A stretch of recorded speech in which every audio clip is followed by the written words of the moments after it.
Hey everyone, Dave DeBow here with another episode of the Property Profits Real Estate Podcast. We got a guest coming back for a second round, our good friend Agostino Pintus. How are you doing today, my friend? Man, I'm charged up. I'm awesome. How are you doing, my friend? I'm doing very, very well. So Agostino is kind of a world traveler, world resider. He's lived in Canada for a long time, now resides in lovely Ohio. And that's where he focuses his investing. He's a multifamily investor. He's also getting into development deals. He's got a very interesting, very exciting development project on the go. And we're going to touch today a little on triple net leases, because we've all heard of that, but not everybody understands exactly what that means. So, Agostino, tell us a little bit about transitioning from buying multifamily properties into getting into development deals. Absolutely. Well, I think for many of your listeners, they're probably doing single family, multifamily, and the same thing I did, right? And the same thing I'm still doing. I'm still doing those deals today. I'll tell you though, that one thing that I realized is that it's a great starting point. And I think that for many of the people that might follow on Facebook, might listen to another podcast, they're doing it in a big way and they're very, very successful. And I'm not mad at doing syndications or multifamily at any stretch. I still love that business, but that is just the beginning. There is so much more aside from doing multifamily syndications. And another big aspect, and I consider this like the next level stuff. Some next level stuff is doing development. So in our case, it's trying to find buildings that need a lot of help. And maybe it's a historical redevelopment. Maybe there's something on that element there. And we take it and we do a conversion from office, for instance, to multifamily. That's one of the deals that we're doing right now in downtown Cleveland. That's what we're going to be kicking off here soon. It's just that. Now, what you're going to find with these development type projects is that they are far more lucrative, a little more risky. I'm not going to lie. I mean, it's not like a slam dunk, so to speak, with a multifamily deal that's properly underwritten and performing. But with development, it's a different level of risk. But with the right team, with the right people at your side, you can mitigate that risk, right? And when I say team, it's not just you and your partner, but it's also the people that are putting the deal together, your financing, your contractors, maybe you have a developer assistant that really knows the ins and outs of locating the deals, working with the sellers, but then also post-acquisition, getting the marketing out there so you can share with the world how you've done with the asset and what you've done and get it leased up. It's a whole different setup. It's a whole different thing, but to me, far more exciting. I love that stuff. So just for a quick sec here, Agostino. So what would be the difference between a development deal and a redevelopment deal? And because it almost sounds to me, and I could be completely mistaken, I often am, it almost sounds like what you're doing, taking an office building and transforming it into an apartment building. You've already got the structure existing. You're not probably tearing the whole thing down. You're just kind of redeveloping it. So yes, on what that is. Yeah, exactly. And that's exactly what it is. We're taking this asset and we're redeveloping it and repositioning it into multifamily. So, for instance, the Rockefeller building in downtown Cleveland. Now, Dave, this was John D. Rockefeller's hangout. This is where he worked every single day. This is where he built his empire, is at this property. That's amazing. So when was it first built? It was built it was completed in 1904. So it's over 100 years old. And how many stories is it? It is 17 stories. So back in 1904, that was a skyscraper by any stretch of the imagination, right? Exactly. It was a skyscraper. And I'll tell you what, on the very top floor, right, instead of having offices overlooking the city, there are 37 safes, 37 walk-in safes. These rooms are enormous, right? I imagine this is where Rockefeller kept all of his money. I'm not really sure, but that's crazy. So, and if you're not familiar with who Rockefeller was, you've heard the name. He was I believe he was the wealthiest man in the world for a while, if not way up there. I'm pretty sure he was the richest. No, he was the richest man on the planet. Yeah. That's right. And so that's the one you're working on. All right. So you got a building that's 115, 116 years old, 17 stories. Since John D moved out, God knows how many years ago, 50, 60 years ago, probably at least. Well, you could say that. It's probably more than that. Yeah. I mean, he spent some time in Ohio and then eventually moved to New York, and where, of course, you have the Rockefeller Center down there in New York City. But for the longest time, this was his home. I mean, this building has a very, very rich history where it fell out of the Rockefeller family. It was sold off, and eventually the Rockefellers got upset with the owners at that time. They bought the building back. they put their name back on there and put it into the deed that the building cannot have its name changed. So forever, as long as that building is standing there, it's going to be called the Rockefeller Building. Which, I mean, that name is gold. So I mean, I wouldn't want to change his name for sure. Right? Who'd want to change that? Ridiculous, right? So what's it been for the last God knows how many years? What's it been used as? It's been an office. It's been an office. So I think part of it, Dave, is that downtown Cleveland has, I'd say, I don't know. I'd say at least 5 or 6 years, the past 5 or 6 years, has been going through a resurgence, right? A lot of money has been coming back into the city, mainly by Cleveland Clinic. There's a lot of food and beverage companies that are down there, that relocated down there. Sherwin-Williams was moving their headquarters there. So all this money is coming into the city, and there's a big revitalization that's taking place. But prior to that, I mean, there was nothing going on down there, like nothing. It was terrible. You wouldn't want to be down there.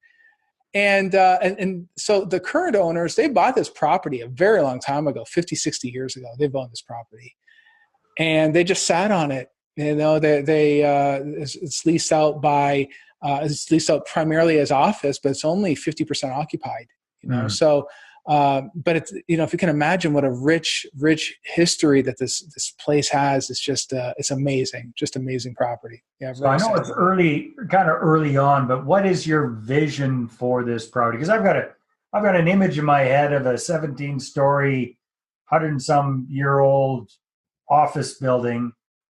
What are you going to be transforming that into? I would imagine that you're going to keep the exterior fairly classic, but you're going to be completely revamping the inside. What does that look like in your mind's eye? Yeah, sure. Well, the exterior has to remain the same, and I'll tell you why. We're getting some federal tax credits. We're also getting we're getting what's called a PACE loan. We're getting other loans from the state to help offset the costs of the build out. And whenever you do that, whenever you get these historical tax credits and things of that nature, you have to maintain the historical integrity of the building, right? Even down to the windows. You can't just up and change the windows. And if you do change the windows, it has to match in terms of the color scheme and everything else like that. That was there previously. Right. So for the most part, the exterior, it's going to be cleaned up. It's going to look really, really nice. It'll look like it was the day it was built, basically. As far as exterior is concerned, the interior is where the big changes are going to take place. Where we're going to have the lowest level is going to be primarily the first floor, rather, is going to be restaurants, food, that kind of thing. Then we're going to have the next 3 floors are going to be office, and then the remainder is going to be 430 plus apartments. That's how big this place is. This place is over 300,000 square feet. How much is it? Over 300,000 square feet. Wow. So, okay, it's not 17 stories, but it sounds like it's pretty, it occupies a fair size footprint. Exactly. Yeah. It's shaped like a giant E, right? So it lends very, very well to that makeup of units, basically 1s, 2s, and some studios. Now, the reason why we set it up this way is because literally across the street, Sherwin-Williams is moving their headquarters like right across the street from the asset. It's currently a parking lot. They've already bought the parking lot. They're converting it to a giant a giant headquarters. Basically, they're gonna have 6,000 people in this headquarters. Wow, that's crazy. Yeah. Now speaking of parking lots, this building was built when it was still horse and buggies, for crying out loud. So, yeah. what what is parking going to look like in this? What are the options for parking? Well, I'll tell you what. There's actually 2 surface lots that come with the asset. Okay, nice. And then there's also a garage on the property as well. Now the garage, it's also on the historical registry, right? The National Historical Registry. The garage itself is it's very, very old. It's not really safe. It's quite small by today's standards, but it's still a structure and it's still there. It's on the historical registry, as I said. So you can't just go ahead and tear something down when it's on the historical registry, right? So we're gonna have to take some special precautions as to how we're going to handle that. We're not entirely sure how we're going to handle it just yet, but something is going to get done with it, just because it's not really safe, and we have to just figure out what to do with it, But you're absolutely right. I mean, when you look at this garage back when it was built, I mean, it was a big garage. By today's standards, it's tiny. So, but fortunately, what we're going to have we're going to have 2 big lots as part of the asset, and it's going to drive some really good income for the property as a whole. So it's just going to be remarkable. It's going to be remarkable. So that's exciting stuff, Agostino. Yeah. So the bottom floors are going to be kind of retail, restaurant, that kind of thing, or the bottom level. Next 3 levels are going to be office areas as well. And then the rest of it's going to be all did you say 400, over 400 apartments? Over 400 apartments. Yeah. Wow. Yeah. So what is the anticipated time frame for getting this property turned around? And then what's your long-term plan for it? Yeah, it's going to be a 24-month build. I mean, it's going to take a little bit to do it, but fortunately, the contractors that we partnered with, they do this kind of stuff. They specialize in historical restorations and build outs. So for them, it's old hat. They're going to get it done. That part I'm not worried about. That's the last thing I'm worried about. But long term, I would love to hand this off to my son at some point. I don't know if it's feasible, but it'd be nice to do that. But for me, this is like a trophy asset, and I think for many of your listeners out there that maybe maybe they have 1,000 units, 2,000 units, or even more. It's at that point that usually some of these people start thinking, I want to take down an elephant. I want to go after something really, really big, And I've been very, very fortunate that this deal, I was able to line it up. Very, very pleased with how it's going so far, and I can't wait to really kick off the actual development side of things. It's going to be amazing stuff. Oh. But you know what though, Dave? I'll tell you. I think to me, it becomes the natural progression is you do some of this, some of the multifamily stuff. And then you start wanting to build your own.